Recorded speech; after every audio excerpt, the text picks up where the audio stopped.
it's easier. You all have very long bios. So we're live.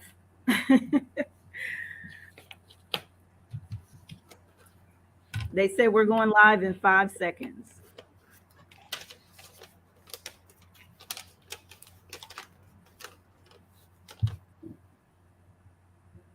Okay, we're live right now. All righty. Welcome, everybody, to the Symposium on Environmental Justice and Health Disparities. My name is Pamela Bingham, and I am the Operations Manager for SIEGE, Community Engagement, Environmental Justice and Health in the School of Public Health here at the University of Maryland. I almost said the University of Florida, my alma mater. Today, this is such an important session, and we have so many dynamic women joining us. First of all, our session today will be moderated by Dr. Tanya Phillips. She is a licensed clinical social worker in Maryland and Virginia and a licensed clinical alcohol and drug counselor. Her specialty areas include substance use disorders, trauma, and organizational psychology. Her clinical work and research focus on clinical intervention and employee well-being from an organizational context. She is currently the director of the Faculty and Assistance Program here at the University of Maryland, for which we're very grateful. She provides administrative oversight and clinical consultation related to fitness for duty and all employee-related issues. Dr. Phillips holds adjunct and visiting lecture positions in various institutions and is a published author with a small private practice providing trauma-informed care to uniformed personnel and professional continuing education services. She has developed training curricula and trauma-related training for a host of organizations. She completed her undergraduate and coterminal master's degrees in social work at the University of Maryland and her doctoral work at Morgan State University.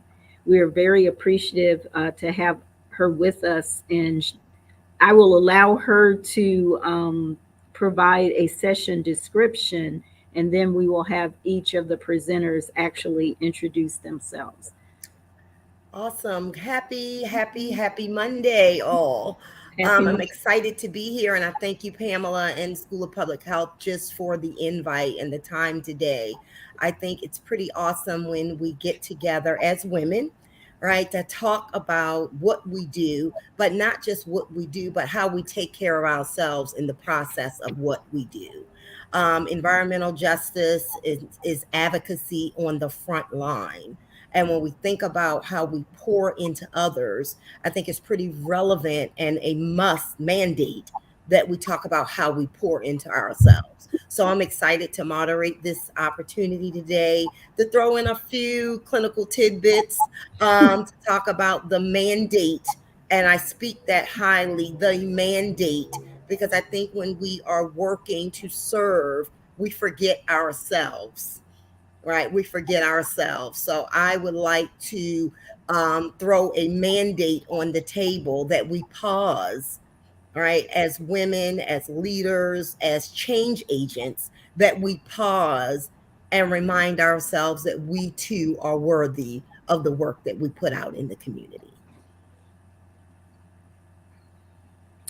Fantastic. Thank you so much for that introduction, Dr. Phillips. So let me just say I have a personal connection to all the women on this panel, and I just think you are all so wonderful, and awesome is not a big enough adjective. You remember conjunction, not conjunction junction, but Schoolhouse Rock. You got to use your adjectives, unpack your adjectives. So I need to unpack my adjectives, especially for the mother of environmental justice, Miss Dolly Burwell. She joined us last year on the 40th anniversary of the Warren County, North Carolina protests. She is with us today. And Miss Burwell, you've just been such an inspiration to me and to so many others. Would you please introduce yourself in whatever manner you wish to introduce yourself? Thank you, Pam. Hi, all ladies on this panel. Let me thank Pam for her wonderful work, and whether she knows or not, know it or not, she is also a great inspiration to me. Um, she talked about women taking care of women. Mhm. When I was there last year, she took care of me mightily. And so I want to publicly say thank you, Pam, for not only looking after me, making sure I got from point A to point B, making sure I was well taken care of. So let me just say that again, my name is Dolly Burwell, and I've held many titles, including congressional staffer, elected official, but the title that I hold today and that I've always held is that of a community activist. Mhm. I am an organizer, community activist, and I feel like I was put in a place in 1978 through 82 and beyond to be a blessing to my community and to be there for women and children. Someone asked me the other day, why do I think I was called the mother of the environmental justice movement? And I had to think about that. Um, and I think that the reason I received that name is because not only did I organize adults, but I organized young people and children, including my own daughter, who was like 9 years old at the time. So I will just talk to you a little bit more later on about how we as women during that movement looked out for one another. Mm. Outstanding. Thank you for that introduction. And now I'll swing around to my Mississippi homegirl, who I didn't even see this weekend in Mississippi. That's how busy she and I are. Ramona Taylor Williams is executive director of Mississippi Communities for, um, I just went blank, not Urban Progress, but you can introduce your or prosperity. You can introduce yourself, Ramona, because you do it better. Ramona's a transplanted Mississippian. Thank you so much, Pam. And it was just such an honor to be in this space with just these remarkable women and Queen Mother very well, who has been a guide. I know for me and many of us who work in the um, environmental and also just the social justice movement, how we do rely and have to depend on one another. When I met Pam, it was just a blessing, um, because I was recently new to Mississippi. I did not necessarily, although my roots and my parents are from the Delta and from Jackson. Um, this was really my first experience. I come from a very urban background in community and economic development with a strong emphasis on climate change and sustainable and equitable community and economic development. And when I met Pam at I believe it was the White House Environmental Justice Advisory um, Council conference, and we just immediately blended. And that's when I learned that she was a native of Mississippi, of Jackson. And from that point, we have just been building and nurturing our relationship and knowledge sharing so that we will be able to be impactful in Jackson, in the state of Mississippi, and throughout the southeastern region. Um, as Pam said, I'm the executive director and co-founder of now Mississippi Communities United for Prosperity. We started out in 2018 and just kind of evolved organically as the result of a $300,000 grant from the Southeastern Sustainability Network, SSTN. And we were funded to create a model around sustainability that could be replicated, that was replicable in rural communities. And so we were fortunate to get that money, and we piloted it, the Achieving Sustainability Through Education and Economic Development Solutions, a SEEDS model in a small community called Duck Hill, Mississippi. And Duck Hill is 100 miles north of Jackson and 100 miles south of Memphis. And I'll go more into the SEEDS model later on as we move into the discussion, and just kind of share. Pam, if I could figure out how to do and share my PowerPoint, I can do that of the SEEDS model and where we are now. Okay, that sounds great. And certainly, last but not least, there are so many titles. I don't even know which one to use for Dr. Nataki Osborne Jelks. She's an assistant professor at Spelman. She's a board member and founder of West Atlanta Watershed Alliance. She is either, I don't know if you're called president, leader of the National Environmental Justice Advisory Committee, but she holds an office there. She's a mother, she's a wife. We text all the time. Sometimes I'll see something crazy in the news and I'll say, "Did you see this?" So I'll let her introduce herself and all of her fabulousness. Thank you so much, Pam. I'm also, let me just say, I'm a daughter of Mississippi as well.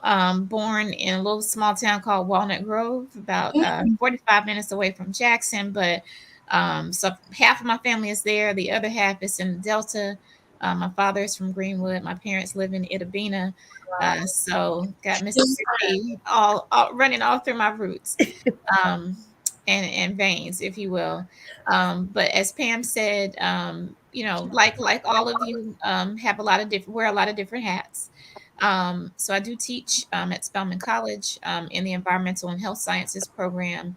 But really, what got me to Spelman, quite honestly, what got me to even having a PhD is my work in the community. I have been living in Atlanta since I was an undergraduate student. I went to Spelman as an undergrad. And so I've lived on the west side of Atlanta for most of that time. And West Atlanta just has a number of environmental justice challenges. But really, even before that, it kind of started not from my time in Mississippi, but we moved around a little bit, even though my family is from Mississippi, got a lot of family there. My parents have relocated back to Mississippi and have been living back there for, I guess, maybe about over 20 years, nearly 30 years now. But we lived for a part of my childhood in Louisiana. And so I lived in Baton Rouge, but within that Cancer Alley corridor, and just noticed anecdotally for myself that my health was changing. I had some light colored spots on my skin that the doctors diagnosed as hypopigmentation, but they never could figure out what it was. They gave me allergy tests, trying to see if it was something that I was eating or, maybe some personal care products that we were using, but they could never find anything. But what I know is that I didn't have that before I moved to Louisiana. And after I moved away, it went away. My mother, while we were there, was also, or after we were there, was diagnosed with breast cancer. And it wasn't that we could, make, a definite connection between what she may have been or what we may have been exposed to and her diagnosis, but just the fact that possibility existed really gave me the inspiration to work on environmental justice issues. And I like science, so I decided to take it from, the frame of, trying to use my, scientific expertise and knowledge as a tool to advance social change. But, I really, even as someone with a science background, just started in the trenches once I found myself in West Atlanta, in this place with a lot of environmental challenges, and the key or the answer that I saw there was, through organizing. So that's been a consistent theme, both the organizing, education, mobilization, as well as, work around science.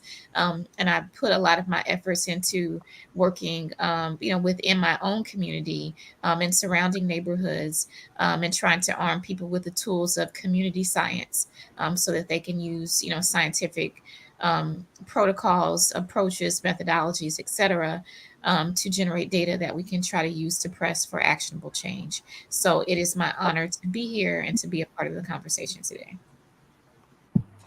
And thank you so much. I wanted to acknowledge that I am being assisted today by a University of Maryland student, Ade, and we want to thank her. She is the next generation, and we're trying to incorporate the next generation in all of our work.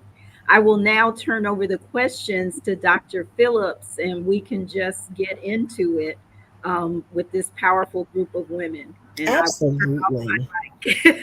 Absolutely. I want to digress a little and just kind of read a little bit of what our topic is today. I talked about self-care, but I did not jump into this powerful theme, this powerful name of what this segment is. My Sister's Keeper. Celebration of women leaders in the environmental justice movement. And I needed to go back and read that because that is just powerful within itself. Celebration of women leaders in the environmental justice movement. Someone coined the statement, when you raise a woman, you raise a nation. Yes. Women and young girls are more vulnerable to the effects of climate change and environmental degradation.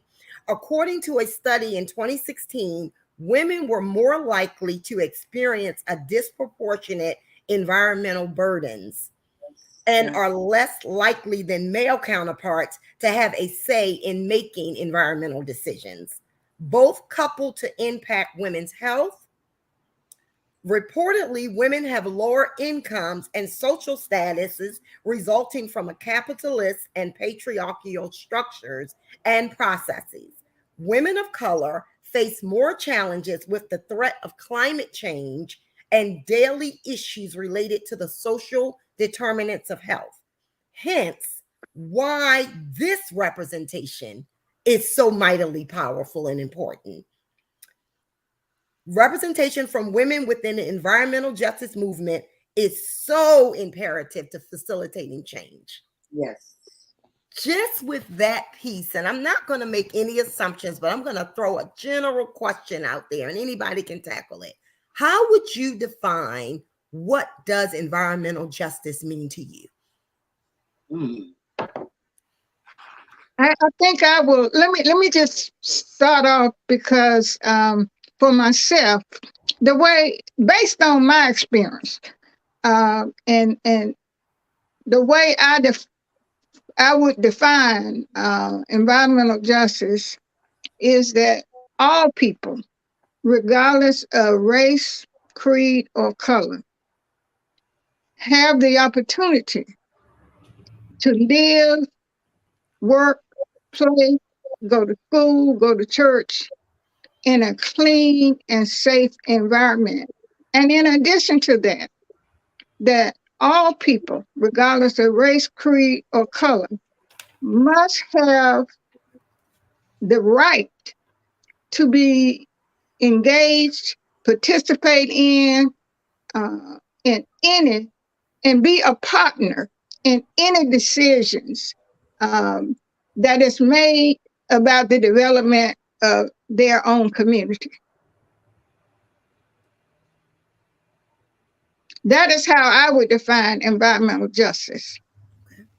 Thank you. Anyone else? Any other thoughts on that? If you were thinking about speaking to the new generation and the next generation, or even a novice for that matter, that has no idea what this work is about, what would you say?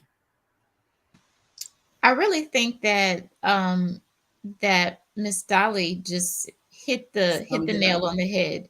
Maybe what I would say, just depending on who the audience was, I just think about the right that everybody has to breathe clean air, to drink clean water, to have food grown in healthy soils, to not live in a polluted environment, to not work in a polluted environment, and to have some say so about the policies and the actions that govern our lives in our communities. If it's going to impact our health and quality of life, then we should have a say so in how those laws and policies are developed and how they're implemented. So I think she has said it, but if I translated it into some other words, that might be what I'd say.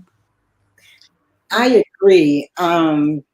EPA, they have their definition of environmental justice, but it's kind of like a skeleton. For us, I know environmental justice is more in depth because we strive to create communities that are equitable, that are just, that are healthy, that are thriving, and that are sustainable. And that encompasses, I think Dr. Jux mentioned the social determinants of health. I think the social determinants of health are probably the closest in proximity to the work that I come from, the field that I come from in the community and economic development space, because it encompasses all. It encompasses housing. It encompasses the economic aspect of it. It encompasses overall quality of life. So what we say to the constituents and the communities that we work in, if it does not play in Madison, which is a very wealthy county, adjacent to Hinds County in the city of Jackson, where I had to leave my community in Jackson to go to Hinds County in order to get quality food. So environmental justice also says that I have access to amenities in my community. And when that is absent, then we have to, as Dr. Jack said, we have to be the architects of public policy to make sure that those policies are being drafted and crafted in an equitable and inclusive way, not just from justice perspective, but also from investments, public and private investments, because there are billions of dollars out here right now, billions of dollars like we've never seen. And those funds should come into our community. I love it. If you, and then this is again, open dialogue for anyone. If you had to describe your work in the environmental justice movement, past and or present, how would you describe that? And are there any key seminal parts of your work that you've done that you would highlight and speak to?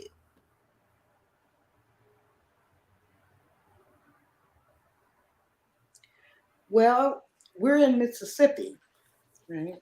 And Mississippi is in and of itself a climate denier state.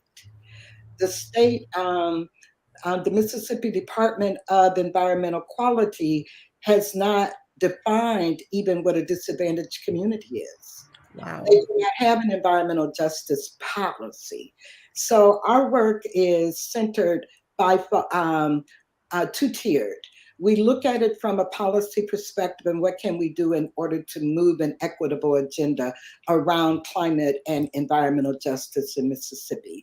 But we also look at ways that we can mitigate the traumas that our communities experience on a day-to-day basis. We're just recently going into a community. Our work is centered and was centered up in the rural areas where we modeled the Seeds Initiative. But when the water crisis hit in Jackson, that impacted me directly because I live in Jackson. But it's often overshadowed because of the water crisis and its severity was the root cause of what caused the systems to collapse. They were already antiquated. and what caused them to collapse, and that was the flooding. And so we're working in a community now that lives under the constant trauma every time it rains. And if it rains hard and the Pearl River spills over into the reservoir, and Dr. Nataki and Pam would know what I'm talking about, spill over into the reservoir, then there's a creek that runs parallel to this community. And when they open up those gates at that reservoir, they overflow the Pearl River, and it just gushes into this community. And this is a middle-class African-American community, isn't it, Pam? And so we're working in that community, and to also help the community to organize and to understand this, what's called the U.S. Army Corps of Engineers is proposing what they're calling a flood mitigation or remediation plan, and it's called the One Lake Plan. How I see this One Lake Plan, it's just an urban renewal, a new face of urban renewal. But instead of using concrete and highways this time, they're using water. Wow. Wow.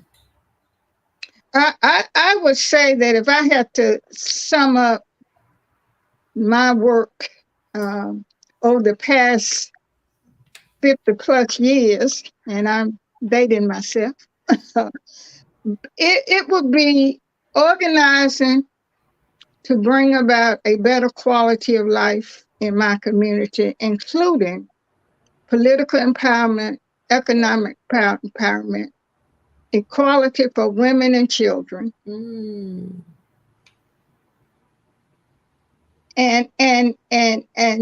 justice, social and economic justice.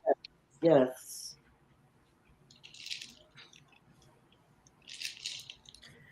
You know, you guys know I am a mental health person. So my brain is automatically thinking about the heavy lifting, Yes. right? The heavy lifting of the work that you all are so passionate about. Ms. Dolly is talking about a lifetime for me, a lifetime of, you know, my age at 50, right? She's been on the forefront here, and I am like excited, right? Because that's a salute, Ms. Dolly. If you had to talk to me about just as a woman of color, you know, out here in these streets, and I will use that word literally, out here in these streets, really doing this work. What has that experience been like as a woman of color serving on the front lines for and with your community?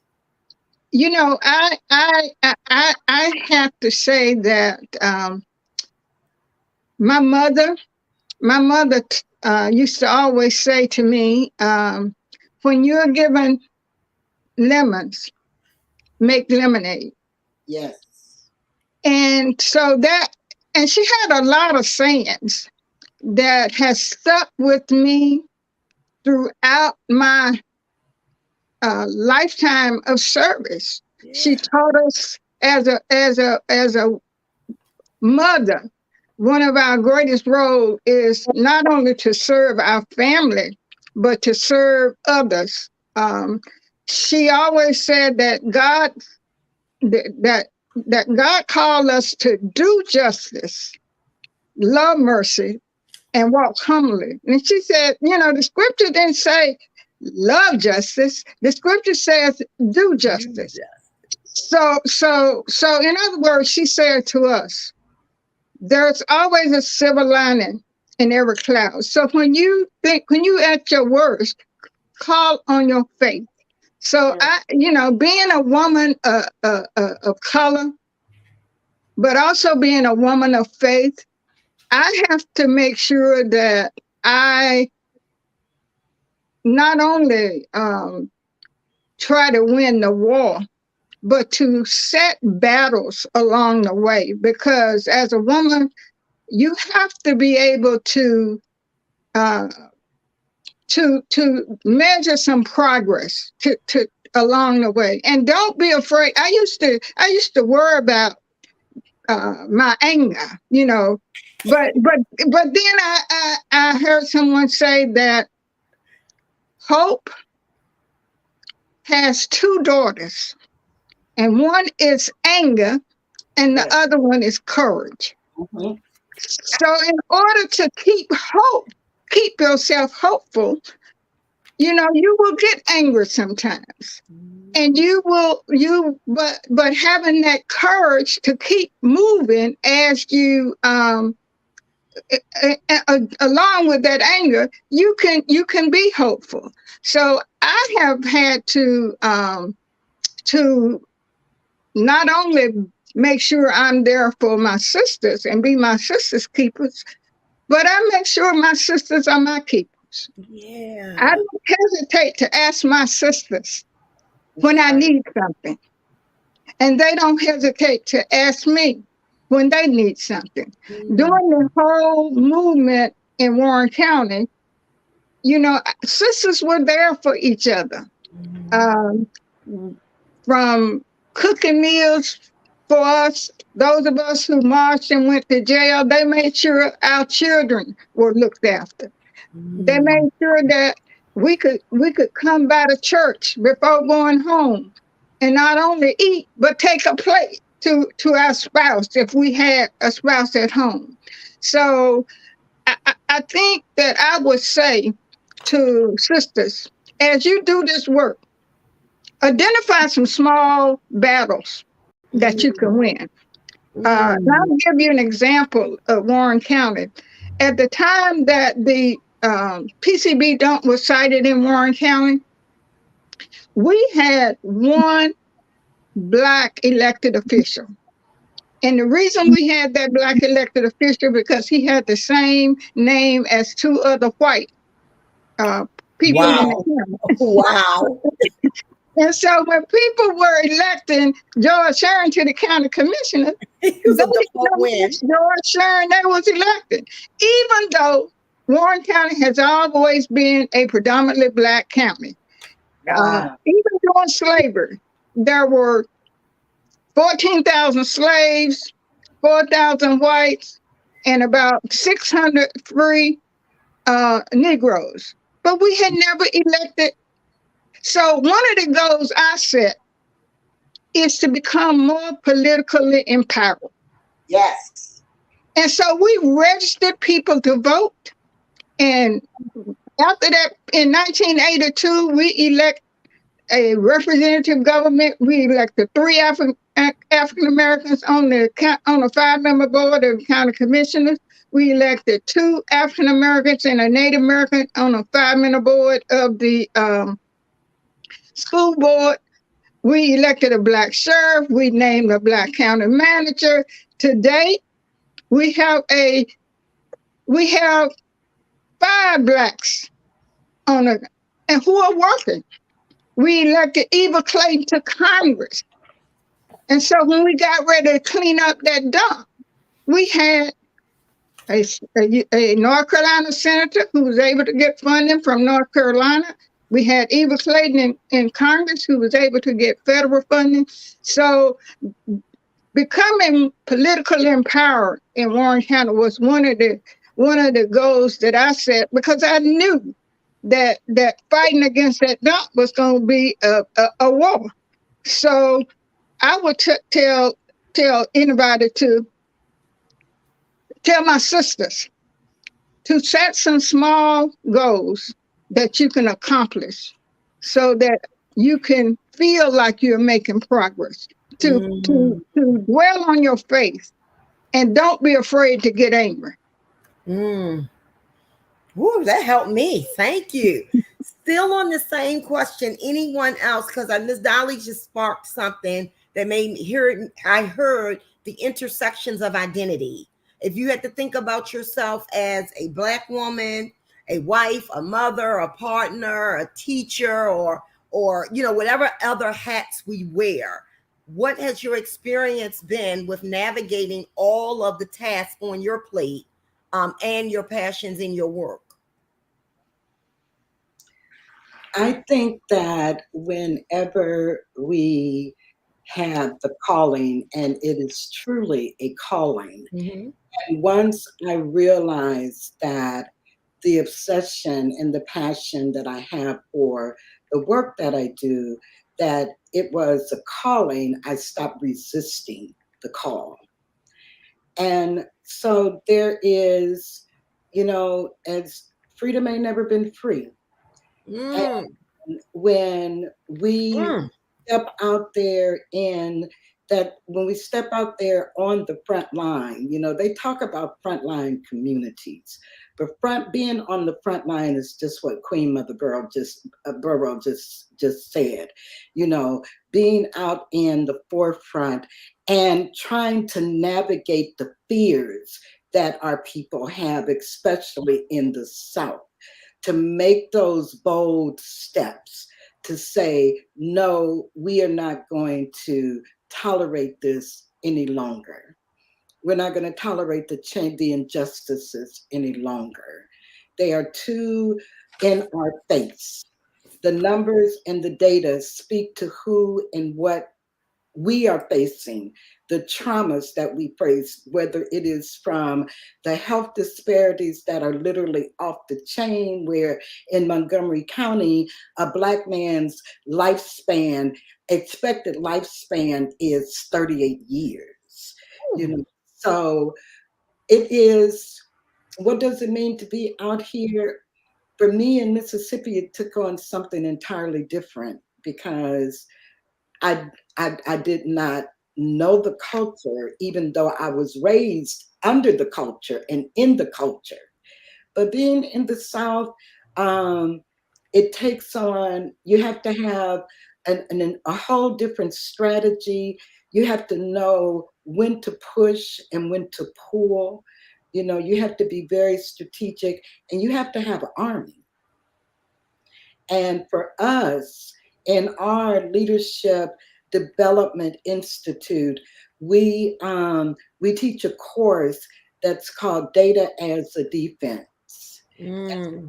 We arm our constituents and we arm our residents. We inform them. We teach them how to retrieve data, where to go for it, how to use it, and then how to tell their story based on that data. Mm. That's our defense. So we try to fight them with the tools that are available for us, because they do still hang folks in the community, right? We had a state senator, a senator that said that if she could be on the front row of some man at a lynching, that she would be there. That speaks a whole lot, right, about the challenges that we face. Absolutely. Absolutely. Dr. Jokes, anything for you on that question? Yes, and if you would allow me to also just say something about your previous question. I was so busy getting this wisdom, trying to write it down that I Me too. I'm over here with respond. I mean, I have like a page of notes. Some of y'all can see this. But, so to the first question around like how do you maybe kind of characterize your work, I would say that while I definitely am like everybody on the in this session doing a lot of work to improve my community, I would say that I have gravitated toward two particular audiences in my community: the youth as well as our elders. I'm an oldest granddaughter, so there's something about the elders that has always kind of been this connection for me. I kind of like to sit at the knee or the feet of my elders and learn from them. But in this work, I've learned a lot in terms of the strategies, but also I've learned a lot about the local community knowledge that our elders possess and how we can use that along with the data that Sister Ramona was talking about as our defense or even as our offense as well. But also just that theme around working with young people, both in school and out of school. And I've done it kind of with high school age audiences, quite a bit. I do, teach at Spelman. So I'm trying to kind of teach and train the next generation of women to be environmental justice leaders and advocates and scientists and whatever else, policymakers, organizers, etc. But just there's just been something about, the young people. And from the perspective of my community-based organization, the West Atlanta Watershed Alliance, we say our audience is from K to Gray. So we're starting with the very young, and working our way up through the seniors, both teaching and training them, but being taught and trained by them at the same time. So I would kind of characterize my work kind of in those two camps. And I think, what it is that I've learned, kind of being out here in these streets, so to speak, is that we just have to have varied strategies. There's always some type of barrier that's put up. We definitely all know, as folks who have, lived and or been raised in the South, that they're just a particular set of challenges that seem to be so present, ever present in the South, because of the way, the pervasive ways that, institutionalized, racism have played out in everything in the South, how our cities and towns are built, who gets certain services, where things are dumped, who is elected, the attacks on our voting rights, all of that, just really calls us to come up with varied strategies. Because if you think you're, making some success here, and maybe we are, then, there's something else that comes in the way as a barrier, as a result, kind of indirect response to the strides that we make. And so while we definitely see some of that happening across the country, it just seems like the South there's a stronghold for that. And so it's really about, how we strategize. And when I think about these two audiences that I work with, it's about that knowledge, that wisdom. It's about the resilience of our elders, but it's about bringing that together with the creativity, and the innovation and ingenuity, of our young people at the same time. Love it. I love it. I am learning so much, Pamela. I don't know why you selected me to moderate this, because I'm over here taking cheat notes and getting all these jewels of wisdom. So I'm really excited. The next question, again, going out to the panel, and then I'm going to move into direct questions for each speaker. This is the last one. That's just a broad question. Women of color have always been victims of violence, from rape in slavery to civil rights, looking at the beatings of Fannie Lou Hamer and many others. How do we raise awareness about these alarming incidences of violence against women environmental justice advocates? And why do you all think it's essential that we document these cases and seek legal redress? I think that's an opportunity because there's so many stories that have not been heard. I really learned and began to learn about myself. And I moved to Mississippi in 2015. It also gave me a better understanding of my parents and the traumas that they experienced, being enslaved and living and the ancestors being enslaved, and then living them under codified Jim Crow laws. The stories, I never understood why my dad, who was just a remarkable man, why he never sent us back home or back to Mississippi in the summer, like my friends would go back to Alabama, Arkansas, or even Kentucky. But once I got here and I started digging into my roots and digging into the history and learning about Emmett Till from other than what it just almost was buried. Yeah. And, because my parents, they were, of course, a part of the Great Migration. They migrated to Peoria, Illinois. Emmett was from Chicago. So that was a very, very close connection. And my dad was from Money, Mississippi, where Emmett was taken. He feared, and I didn't know that until I got here. but he feared sending his children back during the summer, right? Because of what had recently happened to Emmett Till. So I have learned more about myself, more about my history.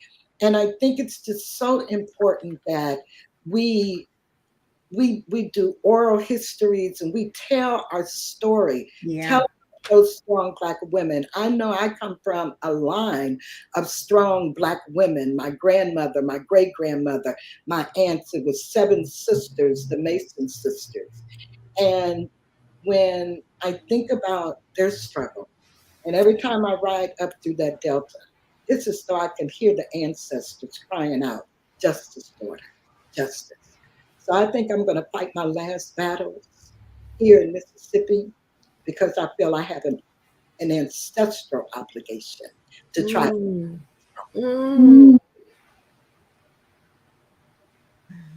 Yes, I do think that, especially my generation, has to be more comfortable with engaging in, we were kind of raised to not tend to other folks' business, not to ask questions. So my generation certainly has to be more willing to engage with other women, to share stories, to ask questions, to document stories, and be able to be real honest with our sisters. If we're going to be our sisters' keepers, then we gotta be willing to share their stories and ask those questions and be honest with them. Yeah, if I could just add to what has been said, I mean, I think they've said it. We've got to document, we've got to share these stories. I wanted to lift up a report that was recently released. And I'm going to click on my tab just so I can get the right name of it. It's called We All Deserve Safety and Peace. Amidst a surge in divisiveness, we as Black women advancing social justice are under increased threat. And so this report, there are 3 authors who are unsigned, but basically they are, telling our stories and talking about how, in the eyes of some, because of this social justice work that Black women in particular are advancing, that we seem to be, public enemy number 1 within a larger context of a rise in racism, fear, hate, and violence in the United States. And so Black women are being differentially targeted. So I wanted to lift that up. And, as a resource that people, should look at, because it speaks very much to your question. Can you type that that article in the chat, Dr. Jones? Mm-hmm. All right. I think, I hear so many common themes for this one discussion. I hear such a common theme of authenticity and transparency. All right. When we're thinking about doing this work and telling our stories and sharing our narratives, I think those 2 are the cornerstone for a good self-care program, right? How authentic I can be. It allows me to release my truths into a safe space, and also how vulnerable I can be. It allows me to receive the support that I need from my sisters that understand the struggle. So I so thank you all just for that moment of transparency. So now to the questions that are directed. Did we lose Ms. Dolly? No, Ms. Dolly just popped back in. All right, I'll start my first question for Dr. Jelks. You ready? All right. As an academic chair and nationally recognized grassroots environmental justice movement leader, do those at the state level in Georgia believe that there is inequity in environmental protection? So I will say that, and thank you for the question, Georgia is typical of a southern state in which, let's be honest, at the state level, there is no acknowledgement of environmental justice. We have no policies, no staff at the state level. No, some, states have, advisory boards and that sort of thing. We have none of that in the state of Georgia. So we're at, square one.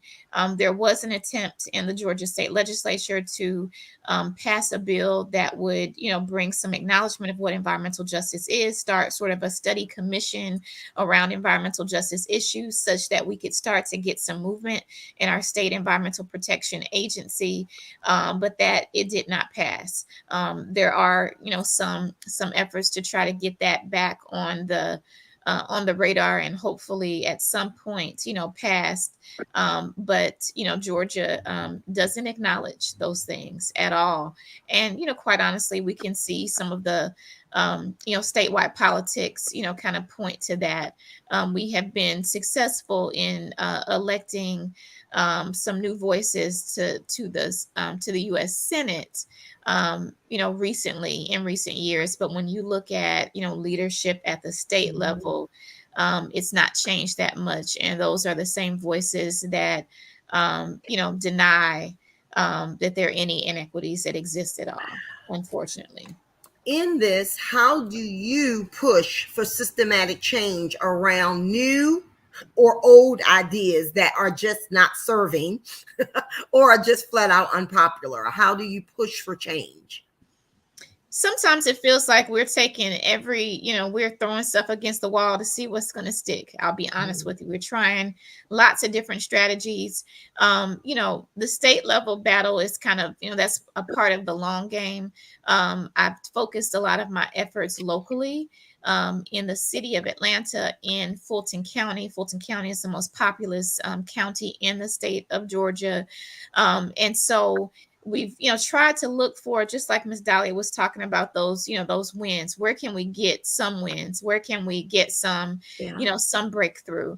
While we're still working on the long game, we're trying to figure out what are the perhaps easier targets to get some action to happen there.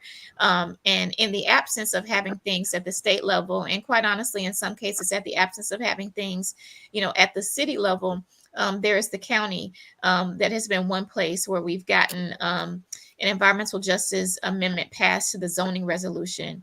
It's been a few years ago now, but basically, when there are environmentally unwanted land uses that are proposed, different facilities, or companies may try to propose some a new facility, or some new process that they want to enact through the county, which unfortunately only covers the unincorporated areas of the county. So if you're in the city jurisdiction, it doesn't stand. But we've seen some assault in some of those unincorporated areas, so it is helpful. But with this amendment to the zoning resolution, things have to go under an environmental justice review. We got a lot of pushback and flack from people in real estate, and those who were working on behalf of developers, but we were able to get that passed. And the late Emma Darnell, who was our Fulton County commissioner and an EJ warrior, helped to get that passed. So that's kind of one of those things. That's just one example of, we can't get it, sort of at the state level. We keep working at it, but let's see where we can get some inroads and work on changes there. In the spirit of the final question for you, in the spirit of our title of our topic, My Sister's Keeper, how would you encourage women not to give up in this process? I would encourage women to not give up. And part of that is, I think, being in community with one another, being able to lean on each other. Also, I think being able to having some sort of faith reference. And that's from my experience. That may not work for everybody, but from my experience, and the experience of many, women environmental justice leaders and activists who I've gotten a chance to meet and to work with and to interact with, there's something that's really strong about faith, some belief, about our connectedness, to each other, to the whole, to the work, but also to a power that is greater than ourselves. Yeah. And so to be our sister's keeper, I think we've got to be in tune with those things, but also in tune with what makes us happy. I believe that we can pursue justice and joy at the same time. Put that in And the chat. so, Put that in the chat. That was one of those key. That was one. I hope the listeners are out there getting that. I've shared with you all. I am this self-care guru. Justice and joy matters. yes, I love it. I love that. So I'll stop there. But just as there's so much for us to struggle for and through, and I'm in the struggle. I've committed. I'm in the press, as they say in the Black church. But we got to find some joy at the same time that we are seeking out justice. I love it. Thank you, ladies, so much. Pamela, thank you for tagging me and pulling me away. This has been an absolute delight. Thank you. All right, next question. Miss Ramona Taylor, are you ready? I'm ready. So you are on the ground in Jackson. Explain what has happened in Jackson with the failure of the drinking water infrastructure, the politics between the mayor and the governor of the state of Mississippi, and what you are contributing and doing on ground down there. Oh my God. Well, you know that EPA, the Jackson water system, is basically under receivership, right? It has like an overseer, and maybe that's a good thing. I don't know, Hennepin. And as far the Department of Justice and the city and EPA just entered into an agreement that they're going to make the necessary or work towards making the necessary improvements that are needed. One of the things that we did was I partnered with Dr. Tracy Smith, and she has she's a doctorate of public health. And we wrote an op-ed around the water crisis and the impact and that it is having on our communities as a whole. But as you mentioned, Dr. Phillips, the importance of the mental stress that places under our communities. Even now, we are still having those traumas because we don't necessarily know that the water is clean, and the financial and economic burden that it places just to have access to clean water. So what are we doing? We are educating as Mother Burwell said, we're looking at doing things in small increments. We're looking at focusing in a neighborhood because the water crisis impacted 168,000 people. So no way can we take it all on from a whole city perspective, but there are many organizations that are doing very good work, incredible work. So we're focusing, what are we doing directly? We're focusing on an area that experienced the flooding and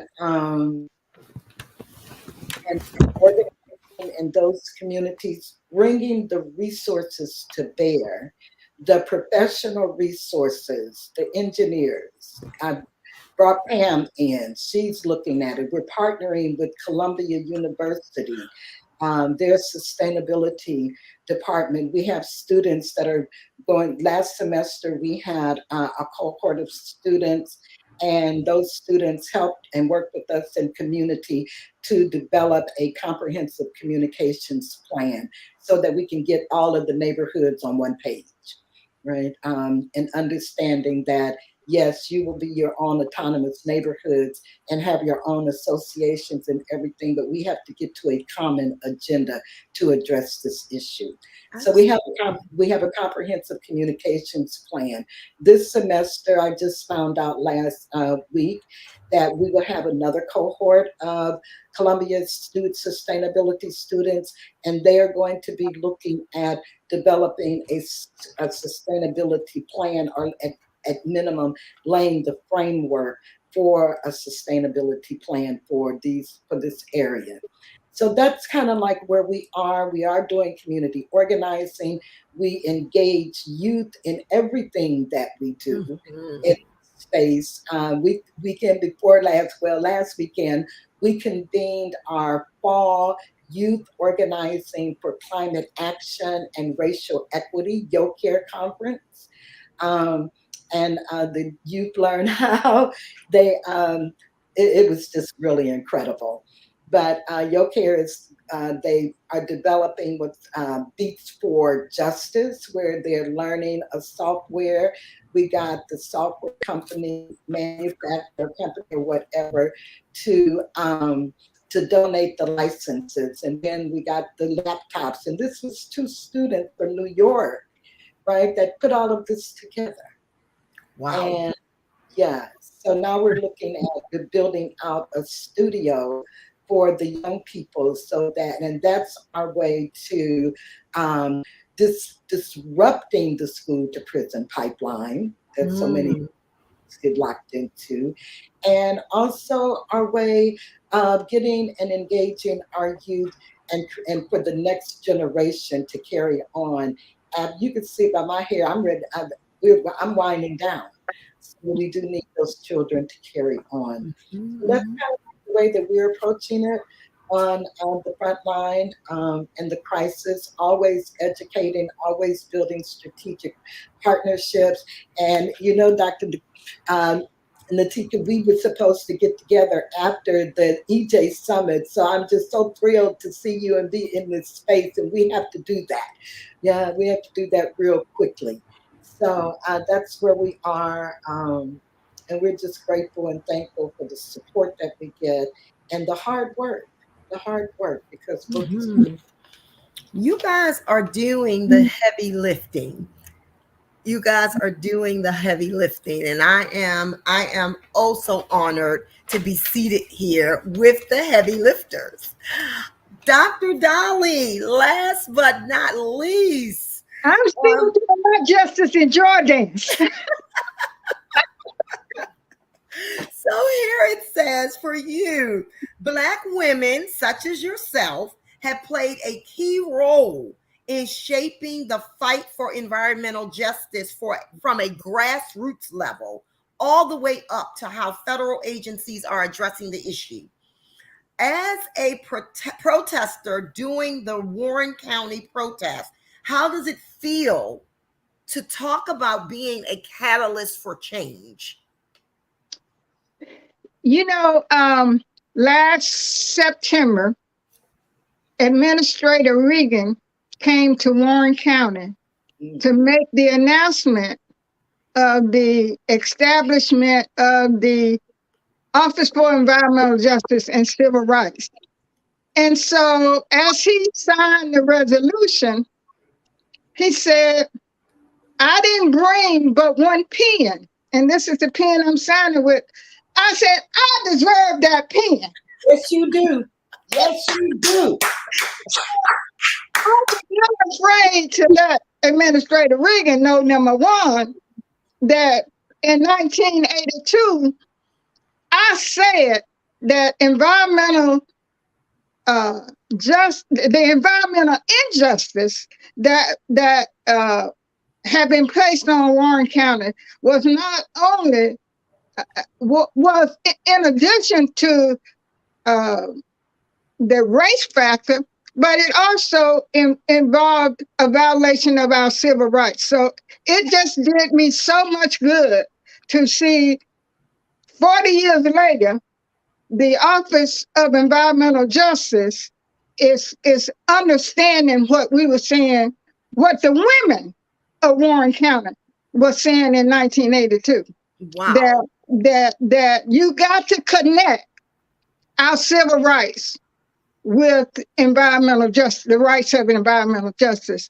But get back to joy and justice. I think we can really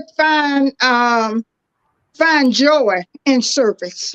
And so I think that I attended segregated schools, and many times when I got ready, especially in math, and I was a great student, but when I got ready to do my math homework, sometimes I would have pages tore out of my book and out of my math book, because we only got books that was hand me down from the white school.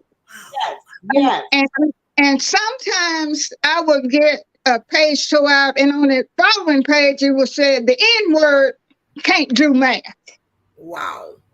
And so I vowed that if I ever got grown enough, that I would stand up for children and people, and I will fight to the last breath for justice for everyone. And so it really makes me grateful that God has allowed me to not only be a vessel for service, because my mother always told me that we were God's hands, feet, and mouths here on earth, and that He has given me an opportunity to serve my community, but also allowed me to be able to develop those skills. When this PCB was dumped in Warren County, I served on the board for the Southern Christian Leadership Conference. I served on the board for the Commission for Racial Justice. I was a member of the United Church of Christ. And so I had those connections and the tools to bring my community together to stand up against a powerful state of North Carolina. So I feel like I'm speaking for so many women from Warren County, Ella Baker. And whenever I get discouraged, I think about my ancestors, and I think that was one of the drawbacks, that the state didn't realize that the ancestor spirits live on in Warren County.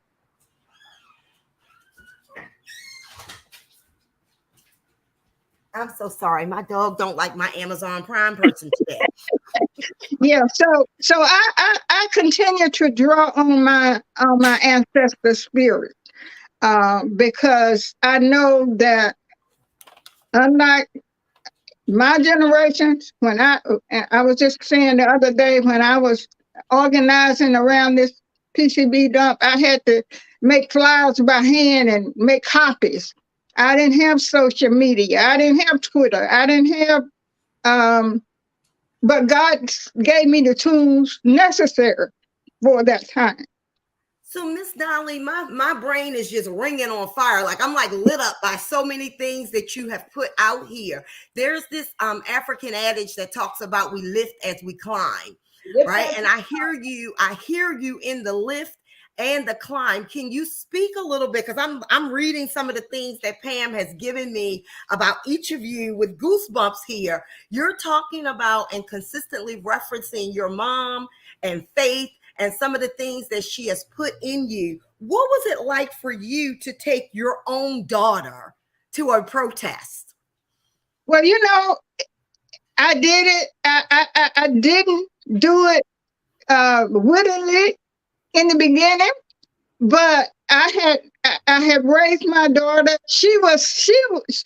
I used to hear her tell her friends that she was conceived as an activist, because she was marching for the Wilmington 10 when she was 4 years old. She would help work at the polls when she was 5 or 6 or 7 years old. So that morning, because it was toxic and hazardous waste, I really was unsure about her marching and going with me to the rally that morning and then getting arrested. And I thought she was on the bus. And when I got ready to come out, she was in the living room. And I said, I almost got angry with her. And I said, you are supposed to be going to school. And she said, Mama, I'm going to go with you. If it's good enough for you if it's unjust enough for you to march, it's unjust enough for me to march. And she said, I know they can't. If they arrest me, they're going to take me to juvenile hall. And sure enough, she got arrested, but she had brought a lot of her children, her friends to the march. So that first day, it was probably 75 to 100 young people who were also marching that day with us. So as a parent, you think about these trucks are going to be carrying hazardous and toxic waste. Of course. So you protect your child. But I couldn't in good conscience say to her, it's worth me fighting for. And you want to fight, and I don't allow you. God, what a rich legacy. That's rich. That's rich. Yes. The last piece of your question, because I'm watching our time here. Why are women of color so imperative to leading the environmental justice movement? Ooh. Well, I think because women has that I think as women of color, we just get the job done. It's simply that, and I think we got a spirit of Malcolm X in us, by any means necessary. Yeah. And I can speak from the Warren County movement. It was women who marched, women who cooked, women who took care of other women's children. And I think that when I look at women in the South, when I think about women around environmental justice like Dr. Beverly Wright and Bernice Miller and Peggy Shepard, and so many others, I think we care for our communities. And I think a lot of us know that if it has to be done, why not us? I am so honored. Again, you all have heard me say it. You will hear me continuously say it. When this is over, I will still be bragging about the boldness of these strong women that have had the honor to sit with today. Is there anything else that I failed to ask or I failed to talk about here that any of the panelists want to put out there for the people that are listening? I would just like to say again that I'm honored every day to be even known as the mother of the environmental justice movement, but I'm ready for some grandchildren. Yes, I know what you're saying, Mama Birdwell. Time to pass the torch. You're ready to pass the torch. And I'm inspired every day as I talk to young people, and I'm inspired as young people call me every day and say, tell me what I need to do to become a better advocate for environmental justice. And so let's keep training our young people. I heard many on the panel today talk about how they are working with young people. I too work a lot with young people because number one, it keeps me young. Yes. From a selfish perspective. So let's continue to try to train our young people, give them the tools that they need in order to be good advocates. And I try to tell them, you don't have to be a martyr. And you can't be concerned about what's happening in across the world if you're not concerned about what's happening in your own community. if I could just, I have 1 minute because I have to throw in this self-care piece because we are talking about taking time for ourselves and taking care of the community. I encourage people that I work with in self-care mode to pause, not stop, but pause. And the P in pause stands for pace yourself, pace. Yes. The A stands for assess what your self-care plan can be. The U in pause stands for understand your own strengths and limitations. So don't go making a self-care plan that you can't commit to. Yes. The S in pause stands for to develop a plan that's sustainable, right? Yes. Sustainability is in our pause. And then the E of your self-care plan in your pause means that I want you to enjoy. Do Yes. not develop a self-care plan that's boring. Yes. So in your pause, you are pacing, assessing, understanding, you're sustainable, and you are enjoying yourself. Thank you I all, love the ladies. beach. I love the beach and I love the sunrise and sunsets. And every so often, I'm going to the beach and I'm going to watch the sunrise and I'm going to watch some sunsets over the ocean. And that renews me. Call me up, Miss Dolly. I'll be sitting right at your feet. Call me up. We got to plan a cruise, girls. Okay, yes, yes. Pam, thank you so much. This has just been so enriching and invigorating and everything and enjoyable. And you know how much we love you. Thank you. Thank you. Thank you all so If much. I could take a moment, do I have, how much time do I have? No time. I just wanted to say I have no time, but we have 15 minutes before the next one. The reason I really wanted us to have this discussion today, and I'm going to post it, we'll post it on our Siege YouTube channel, but most importantly, you know, we'll be spreading the links. There are a lot of folks that I want to see this session because I'm constantly thinking about, and just going home to another funeral this past weekend, the person who passed, Mrs. Cotton, she was just like one of the most positive teachers in our community. And I woke up this morning thinking about her positivity and thinking about everything that she gave to us, all of the mothers on my street. We actually had community. And so the women in EJ, we are in community. Yes. And as we talk a lot about Damu Smith, who I love deeply, he's one of the first activists I met when I moved to DC. But I also think about Hazel Johnson. Yeah. I think about Connie Tucker. I think about Margaret Williams, who was in Pensacola. And I've been thinking a lot about Sheila Davidson Presley, Nataki, because she's gone way too young. She's from North Carolina, Dolly, and around the Kinston area. Yeah. And, you know, we started out in this eco movement and going to Department of Energy sites and doing the same kind of work.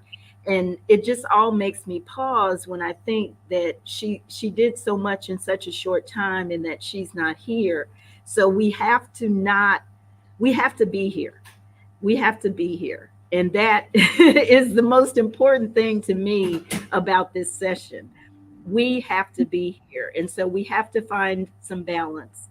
And, you know, the young people talk about it all the time, but, and it is, you know, sometimes it gets on my nerves. I have to tell you the truth, but I'm getting it. We have to have the balance. We have to make sure we strengthen each other. We have to be partners. We have to be in community. We have to tell truth. Sometimes we have to tell each other, you know, you're becoming the pot calling the kettle black. You're not doing what you should be doing. And that's why I thought it was so important to have Dr. Phillips moderate this session, because he is a resource for so many. So I want to thank everybody on this panel. I'm going to circulate the link widely. I want to thank Ade. She's been over here getting some wisdom too, and not on screen, but all of you are wonderful. You are truly my sisters. I hope that I am your keeper and you are my keepers. And we're going to do better, and we're going to keep working, but we're going to do justice and joy. Yes. I feel like t-shirts. At the beach. At the beach, right? All right. Goodbye, everybody. Thank you again. so much. Thank you. Thank you all, and have a blessed day, and enjoy the rest of the symposium. Thank you. Thank you. Thank you.